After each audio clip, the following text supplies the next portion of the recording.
আমি এনকে তীর্থ পাঠ করছি শেখ মুজিবুর রহমানের অসমাপ্ত আত্মজীবনী। ফেব্রুয়ারি 8ই হবে 1948 সাল।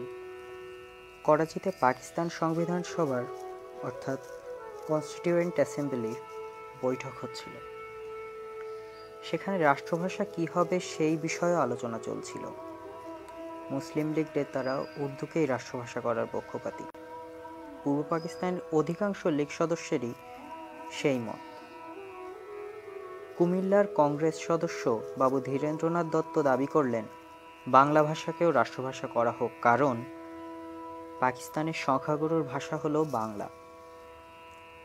মুসলিম লীগ সদস্যরা কিছুতেই রাজি হচ্ছিলেন না। আমরা দেখলাম বিরাট ষড়যন্ত্র চলছে বাংলাকে বাদ দিয়ে রাষ্ট্রভাষা উর্দু করার।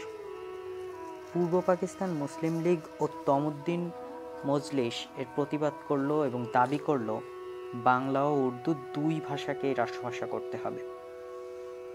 আমরা সভা করে প্রতিবাদ শুরু করলাম। এই সময় পূর্ব পাকিস্তান মুসলিম ছাত্রলীগ ও তমুদ্দিন মজলিস যুক্তভাবে সর্বদলীয় সভা আহ্বান করে একটা রাষ্ট্রভাষা বাংলা সংগ্রাম পরিষদ গঠন করল। পূর্ব পাকিস্তান মুসলিম ছাত্রলীগের কিছু শাখা জেলায় ও মহকুমায় করা হয়েছে।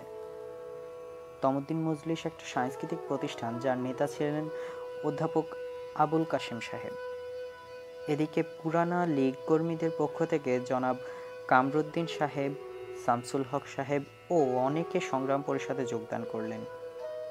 সভায় 1948 সালের 11ই মার্চকে বাংলা ভাষা দাবি দিবস ঘোষণা করা হলো। জেলায় জেলায় আমরা বের হয়ে পড়লাম। আমি ফরিদপুর, যশোর হয়ে দৌলতপুর, খুলনা ও বরিশালে ছাত্রসভা করে ওই তারিখের 3 দিন পূর্বে ঢাকায় ফিরে এলাম। দৌলতপুরে মুসলিম লীগ সমর্থক ছাত্ররা আমার সভায় গোলমাল করার চেষ্টা করলে খুব মারপিট হয়, কয়েকজন জখমও হয়। এরা সভা ভাঙতে পারে নাই। আমি শেষ পর্যন্ত বক্তৃতা করলাম। এ সময় জনাব আব্দুস সবুর খান আমাদের সমর্থন করছিলেন।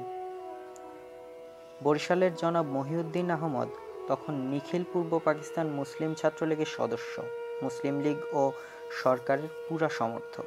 কাজী বাহাউদ্দিন আহমদ আমাদের দলের নেতা ছিলেন। আমি কলেজেই সভা করেছিলাম। মহিউদ্দিন সাহেব বাধা দিতে চেষ্টা করেন নাই। ঢাকায় ফিরে এলাম। রাতে কাজ ভাগ হলো কে কোথায় থাকবো এবং কে কোথায় পিকেটিং করার ভার নেব। সামান্য কিছু সংখ্যক বিশ্ববিদ্যালয়ের ছাত্র ছাড়া শতকরা 90% ছাত্র এই আন্দোলনে যোগদান করল। Jagannath college, Mitford, medical school, engineering college বিশেষ করে সক্রিয় অংশগ্রহণ করল। মুসলিম লীগ ভাড়াটিয়া গুন্ডা লেলিয়ে দিল আমাদের উপর। অধিকাংশ লোককে আমাদের বিরুদ্ধে করে ফেলল। পুরান ঢাকার কয়েক জায়গায় ছাত্রদের মারপিটও হলো। আর আমরা পাকিস্তানের ধ্বংস করতে চাই এই কথা বোঝাবার চেষ্টা করল। 11ই মার্চ ভোরবেলা শত শত ছাত্রকর্মী Eden building, general post office ও অন্যান্য জায়গায় পিকেটিং শুরু করলো। বিশ্ববিদ্যালয় ও কলেজে কোনো পিকেটিংয়ের দরকার হয় নাই। সমস্ত ঢাকা শহর পোস্টারে ভরে ফেলা হলো। অনেক দোকানপাট বন্ধ ছিল, কিছু খোলাও ছিল। পুরান ঢাকা শহরের পুরাপুরি হরতাল পালন করে নাই। সকাল 8টায় জেনারেল পোস্ট অফিসের সামনে ছাত্রদের ওপর ভীষণভাবে লাঠিচার্জ হলো।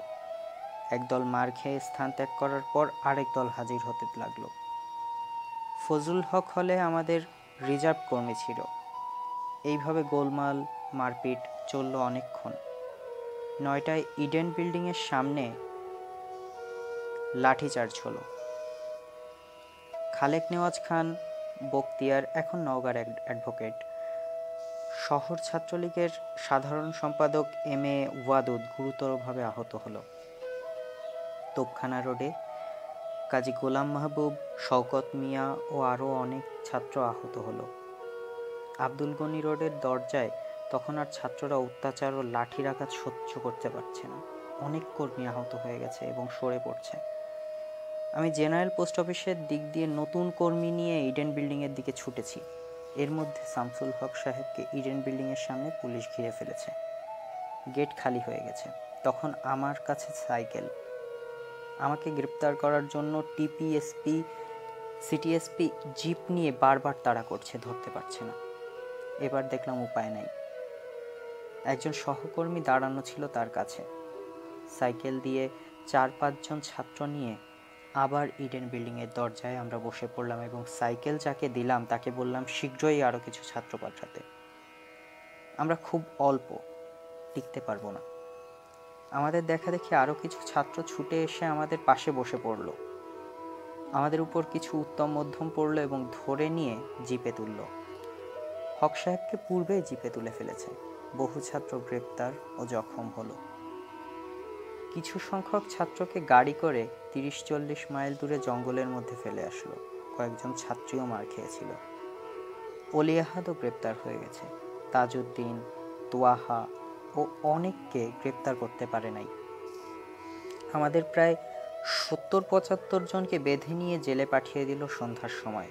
ফলে আন্দোলন দানা বেঁধে উঠল। ঢাকার জনগণের সমর্থনও আমরা পেলাম। তখন পূর্ব পাকিস্তান আইনসভার অধিবেশন চলছিল। শোভাযাত্রা রোজই বের হচ্ছিল। নাজিমউদ্দিন সাহেব বেগতিক দেখলেন আন্দোলন দানা বেঁধে উঠেছে। ওয়াদুদ ও বখতিয়ার দুজনই ছাত্রলীগ কর্মী। তাদের ভীষণভাবে আহত করে জেল হাসপাতালে রাখা হয়েছে।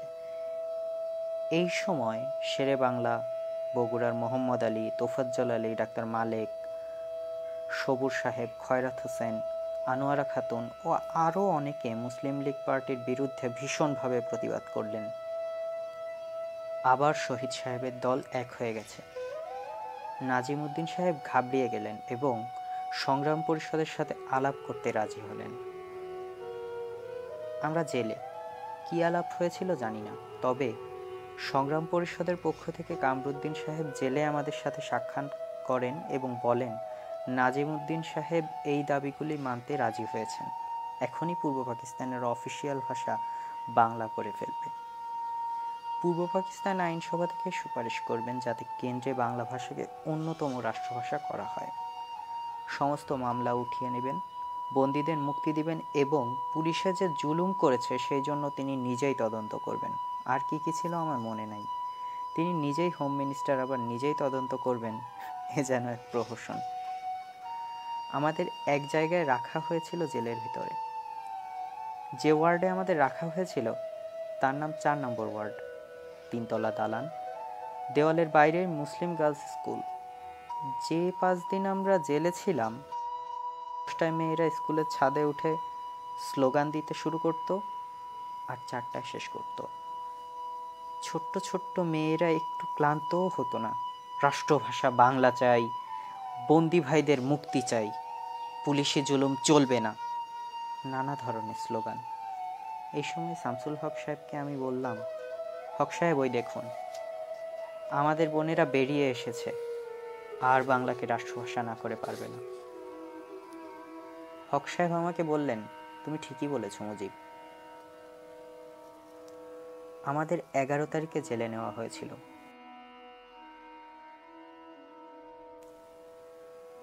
জেলগেট থেকে শোভাযাত্রা করে আমাদের সলিমুল্লাহ মুসলিম হলে নিয়ে যাওয়া হলো। 13 তারিখ সন্ধ্যায় কারাগারের ভিতর একটা গোলমাল হয়। একজন অবাঙালি জমাদার আমাদের ওয়ার্ডে তালা বন্ধ করে এসেছেন। আমরা আমাদের জায়গায় এই সময় বসে থাকতাম। জমাদার সাহেব 1-2 গণনা করে দেখতেন আমরা সংখ্যায় ঠিক আছি কিনা। হিসাব মিললে বাইরে থেকে তালা বন্ধ করে দিতেন। সন্ধ্যার সময় জেলখানার সমস্ত কয়েদিদের গণনা করে বাইরে থেকে বিভিন্ন ওয়ার্ডে বন্ধ করা হয়। জমাদার কয়েকবার গণনা করলেন, কিন্তু হিসাব ঠিক হচ্ছে না। পাশের আরেকটা রুমেও আমাদের কিছু ছাত্র ছিল, তাদের গণনা ঠিক হয়েছে। ছোট ছোট কয়েকজন ছাত্র ছিল, তারা কারো কথা শুনতে চাইতো না। গণনার সময় এক জায়গা ছেড়ে অন্য জায়গায় চলে যেত। আমিও শামসুল হক সাহেব সকলকে ধমকিয়ে বসিয়ে রাখতাম। আমরা দুজনও আব্দুল মান্নান, এখন নবকুমার হাই স্কুলের হেডমাস্টার, এই 3 জনই একটু বয়সে বড় ছিলাম। খাওয়ার ভাগ বাটোয়ারা ভার মান্নান সাহেবের উপরেই ছিল। হিসাব যখন মিলছে না তখন জমাদার সাহেব রাগ করে ফেললেন এবং কড়া কথা বললেন। এতে ছাত্ররা ক্ষেপে জায়গা ছেড়ে উঠে পড়ল এবং হইচই শুরু করলো। আমি ও হক সাহেব আবার সকলকে এক জায়গায় বসিয়ে দিলাম। জমাদার সাহেব গণনা করলেন, এবার হিসেব মিলল, কিন্তু দরজার বাইরে যেয়ে তিনি হঠাৎ বাঁশি বাজিয়ে দিলেন এবং পাগলা ঘণ্টা বেজে উঠল। পাগলা ঘণ্টার অর্থ বিপদ সংকেত। এ অবস্থায় জেল সিপাহীরা যে অবস্থায় থাকুক না কেন বন্দুক লাঠিসোঁটা নিয়ে ভেতরে আসে এবং দরকার হলে মারপিট শুরু করে। এই সময় আইন বলে কিছুই থাকে না, সিপাহীরা যা ইচ্ছা তাই করতে পারে, যদিও সুবেদার হাওলাদার তাদের সাথে থাকে। জেলার ও ডেপুটি জেলার সাহেবরাও ভেতরের দিকে ছুটতে থাকেন। আমি কিছুই বুঝতে পারলাম না কি হয়েছে। যে বাঙালি সিপাহী আমাদের ওখানে ডিউটিতে ছিল সে তালা বন্ধ করে ফেলেছে। জমাদার তার কাছে চাবি চাইল, সে চাবি দিতে আপত্তি করলো। এ নিয়ে দুজনের মধ্যে ধাক্কাধাক্কি হলো, আমরা দেখতে পেলাম। সিপাহী চাবি নিয়ে এক দৌড়ে দোতলা থেকে নিচে নেমে গেল। জমাদারের ইচ্ছা ছিল দরজা খুলে সিপাহীদের নিয়ে ভেতরে ঢুকে আমাদের মারপিট করবে। জেলার, ডেপুটি জেলার, সুপারিনটেনডেন্ট সাহেব আসবার পূর্বেই আমরা বুঝতে পেরে সকলকে তাড়াতাড়ি যার যার জায়গায় বসতে বলে শামসুল হক সাহেব ও আমি দরজার কাছে গিয়ে দাঁড়ালাম। আমাদের নামেরে ভেতরে যেন কেউ না আসতে পারে, এই উদ্দেশ্যে। এই কথাও সকলকে বলে দিলাম যে আমরা মার না খাওয়া পর্যন্ত কেউ হাত তুলবে না। যদি আমাদের আক্রমণ করে এবং মারপিট করে তখন টেবিল, চেয়ার, থালাবাটি যা আছে তাই দিয়ে প্রতিরোধ করতে হবে। হক সাহেব ও আমি দুইজনই একগুঁয়ে ছিলাম। দরকার হলে সমানে হাতও চালাতে পারতাম, আর এটা আমার ছোটকাল থেকেই বদ অভ্যাসও ছিল। সিপাহী যদি চাবি না নিয়ে ভাগত তবে আমাদের মার খেতে হতো, সে সম্বন্ধে সন্দেহ ছিল না, কারণ আমরা তো এক রুমে বন্ধ। এর মধ্যে বহু সিপাহী চলে এসেছে যারা অসভ্য ভাষায় গালাগালি করছিল। এমন সময় জেলার সাহেব ও ডেপুটি জেলার জনাব মুখলেসুর রহমান আমাদের গেটে এসে দাঁড়িয়ে সিপাহীদের নিচে যেতে হুকুম দিলেন। কিছু সময়ের মধ্যে জেল সুপারিনটেন্ডেন্ট মিস্টার বিলো এসে হাজির হলেন এবং ঘটনা শুনে সিপাহীদের যেতে বললেন। সুপারিনটেন্ডেন্ট সাহেব শামসুল হক সাহেব সমস্ত ঘটনা বললেন। এই বিল সাহেবই 1950 সালে রাজশাহী জেলের খাপড়া ওয়ার্ডে রাজবন্দীদের উপর গুলি করে কয়েকজন দেশপ্রেমিককে হত্যা করেছিলেন। পরে আমরা বুঝতে পারলাম একটা ষড়যন্ত্র হয়েছিল আমাদের মারপিট করার জন্য। পরের দিন ডেপুটি জেলার মুখলেসুর রহমান সাহেব আমাদের জেলে আইন কানুন ও নিয়ম সম্বন্ধে অনেক কিছু বললেন। আমি যদিও কয়েকদিন হাজত খেটেছিলাম এবং ছোটবেলায়, তবু জেলের আইন কানুন কিছুই বুঝতাম না, জানতাম না। দু একটা বই পড়ে যা কিছু সামান্য জ্ঞান হয়েছিল যে সম্বন্ধে। এ কথা সত্য, আইন কানুন ছাত্ররা একটু কমই মানত জেলখানায়। শামসুল হক সাহেব, মানান সাহেব ও আমি এই তিনজনই সকলকে বুঝিয়ে রাখতাম। এদের মধ্যে অনেকে স্কুল ছাত্রও ছিল, 9 কি 10 বছরের একটা ছেলেও ছিল আমাদের সাথে। তার বাবা তার সাথে জেলগেটে দেখা করতে এসেছিল এবং তাকে বলেছিল, তোকে আজই বের করে নিব। ছেলেটা তার বাবাকে বলেছিল, অন্যান্য ছাত্রদের না ছাড়লে আমি যাব না।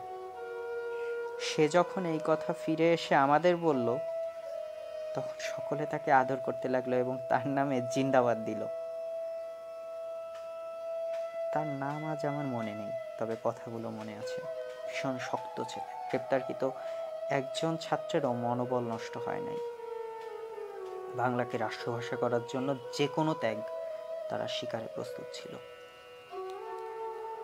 16 তারিখ সকাল 10টায় বিশ্ববিদ্যালয়ের সাধারণ ছাত্র সভায় আমরা সকলেই যোগদান করলাম।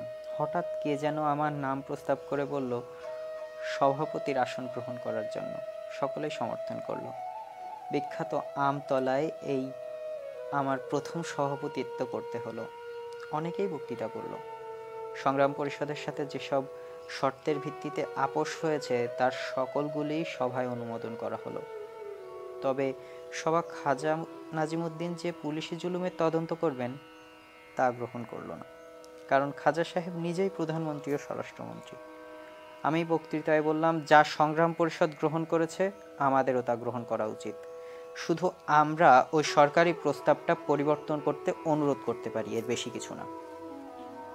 ছাত্ররা দাবি করল শোভাযাত্রা করে আইন পরিষদের কাছে গিয়ে খাজা সাহেবের কাছে এই দাবিটা পেশ করবে এবং চলে আসবে।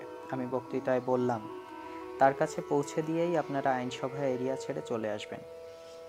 কেউ সেখানে থাকতে পারবেন না, কারণ সংগ্রাম পরিষদ বলে দিয়েছে আমাদের আন্দোলন বন্ধ করতে কিছুদিনের জন্য সকলেই রাজি হলেন। এক শোভাযাত্রা করে আমরা হাজির হয়ে কাগজটা ভেতরে পাঠিয়ে দিলাম খাজা সাহেবের কাছে। আমি আবার বক্তৃতা করে সকলকে চলে যেতে বললাম এবং নিজেও সলিমুল্লাহ মুসলিম হলে চলে আসবার জন্য রওনা করলাম। কিছু দূর এসে দেখি অনেক ছাত্র চলে গিয়েছে। কিছু ছাত্র ও জনসাধারণ তখনও দাঁড়িয়ে আছে আর মাঝে মাঝে স্লোগান দিচ্ছে। আবার ফিরে গিয়ে বক্তৃতা করলাম। এবার অনেক ছাত্রও চলে গেল। আমি হলে চলে আসলাম। প্রায় 4টায় খবর পেলাম আবার বহু লোক জমা হয়েছে। তারা বেশিরভাগ সরকারি কর্মচারী ও জনসাধারণ। ছাত্র মাত্র কয়েকজন ছিল।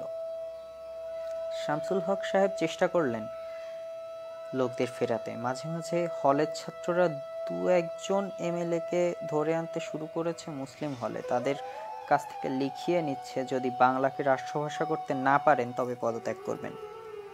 মন্ত্রীরাও বের হতে পারছেন না। খাজা সাহেব মিলিটারির সাহায্যে পেছন দরজা দিয়ে ভেগে গিয়েছিলেন। বহু লোক আবার জড়ো হয়েছে। আমি ছুটলাম অ্যাসেম্বলির দিকে। ঠিক কাছাকাছি যখন পৌঁছে গিয়েছি তখন লাঠিচার্জ ও কাঁদানি গ্যাস ব্যবহার করতে শুরু করলো পুলিশ। আমার চক্ষু জ্বলতে শুরু করেছে, পানি পড়ছে, কিছুই চোখে দেখছি না। কয়েকজন ছাত্র ও পাবলিক আহত হয়েছে। আমাকে কয়েকজন পলাশী ব্যারাকের পুকুরে নিয়ে চোখে মুখে পানি দিতে শুরু করেছে। কিছুক্ষণ পরে একটু আরাম পেলাম। দেখি মুসলিম হলে হইচই। বাগেরহাটের ডাক্তার মোজাম্মেল হক সাহেবকে ধরে নিয়ে এসেছে। তিনি এমএলএ। তাকে ছাত্ররা জোর করে লিখিয়েছেন যে তিনি পদত্যাগ করবেন। আমাকে তিনি চিনতেন, আমিও তাকে চিনতাম। আমি ছাত্রদের অনুরোধ করলাম তাকে ছেড়ে দিতে। তিনি লোক ভালো এবং শহীদ সাহেবের সমর্থক ছিলেন। অনেক কষ্টে অনেক বুঝিয়ে তাকে মুক্ত করে বাইরে নিয়ে এলাম। একটা রিক্সা ভাড়া করে তাকে উঠিয়ে দিলাম। হঠাৎ খবর এলো শওকত মিয়া আহত হয়ে হাসপাতালে আছে। তাড়াতাড়ি ছুটলাম তাকে দেখতে। সত্যই সে হাতে পিঠে আঘাত পেয়েছে। পুলিশ লাঠি দিয়ে তাকে মেরেছে। আরও কয়েকজন সামান্য আহত হয়েছে। সকলকে বলে আসলাম একটু ভালো হলেই হাসপাতাল ত্যাগ করতে, কারণ পুলিশ আবার গ্রেপ্তার করতে পারে। সন্ধ্যার পরে খবর এলো ফজলুল হক হলে সংগ্রাম পরিষদের সভা হবে, আমরাও উপস্থিত থাকব। আমার যেতে একটু দেরি হয়েছিল। তখন একজন বক্তৃতা করছে আমাকে আক্রমণ করে। আমি দাঁড়িয়ে শুনলাম এবং সামনের দিকে এগিয়ে গেলাম। তার বক্তৃতা শেষ হলে আমার বক্তব্য শুরু করলাম। আমি যে আমতলার ছাত্রসভায় বলেছিলাম কাগজ দিয়ে চলে আসতে এবং অ্যাসেম্বলি হাউসের সামনে দাঁড়িয়ে সকলকে চলে যেতে অনুরোধ করেছিলাম এবং বক্তৃতাও করেছিলাম, একথা কেউ জানেন কি না? যা হোক, এখানেই শেষ হয়ে গেল। আমি আর বেশি আলোচনা করলাম না এবং সিদ্ধান্ত হলো আপাতত আমাদের আন্দোলন বন্ধ রাখা হলো। কারণ কয়েকদিনের মধ্যে মোহাম্মদ আলী জিন্নাহ প্রথম ঢাকায় আসবেন পাকিস্তান হওয়ার পরে। তাকে সম্বর্ধনা জানাতে হবে। আমরা ছাত্ররাও সম্বর্ধনা জানাবো। প্রত্যেক ছাত্র যাতে এয়ারপোর্টে একসাথে শোভাযাত্রা করে যেতে পারে তার বন্দোবস্ত করা হবে। রাষ্ট্রভাষা বাংলা আন্দোলন শুধু ঢাকায় সীমাবদ্ধ ছিল না। ফরিদপুর ও যশোরের কয়েক শত ছাত্র গ্রেপ্তার হয়েছিল। রাজশাহী, খুলনা, দিনাজপুর ও আরও অনেক জেলায় আন্দোলন হয়েছিল। নিখিল পূর্ব পাকিস্তান মুসলিম লীগ চেষ্টা করেছিল এই আন্দোলনকে বানচাল করতে, কিন্তু পারে নাই। এই আন্দোলন ছাত্ররাই শুরু করেছিল, সন্দেহ নাই। কিন্তু এই আন্দোলনের পরে দেখা গেল জনসাধারণও বাংলাকে রাষ্ট্রভাষা করতে বদ্ধপরিকর। বিশেষ করে সরকারি কর্মচারীরাও একে সমর্থন করে দিয়েছিল। ইঞ্জিনিয়ারিং কলেজে একদল গুন্ডা আক্রমণ করলে পলাশী ব্যারাকে থেকে সরকারি কর্মচারীরা এসে তাদের বাধা দিয়েছিল, যার ফলে গুন্ডারা মার খেয়ে ভাগতে বাধ্য হয়েছিল। পরে দেখা গেল ঢাকা শহরের জনসাধারণের মনোভাবের অনেক পরিবর্তন হয়ে গেছে। সরকার থেকে প্রোপাগান্ডা করা হয়েছিল যে কলকাতা থেকে হিন্দু ছাত্ররা পায়জামা পরে এসে আন্দোলন করছে। যে 70-75 জন ছাত্র বন্দী হয়েছিল তার মধ্যে একজনও হিন্দু ছাত্র ছিল না। এমনকি যারা আহত হয়েছিল তার মধ্যেও একজন হিন্দু ছিল না। তবু তখন থেকে যুক্ত বাংলা ও ভারতবর্ষের দালাল, কমিউনিস্ট ও রাজদ্রোহী এই কথাগুলি বলা শুরু হয় আমাদের বিরুদ্ধে জনগণকে বিভ্রান্ত করতে। এমনকি সরকার প্রেস নোটেও আমাদের এইভাবে দোষারোপ করা হতো।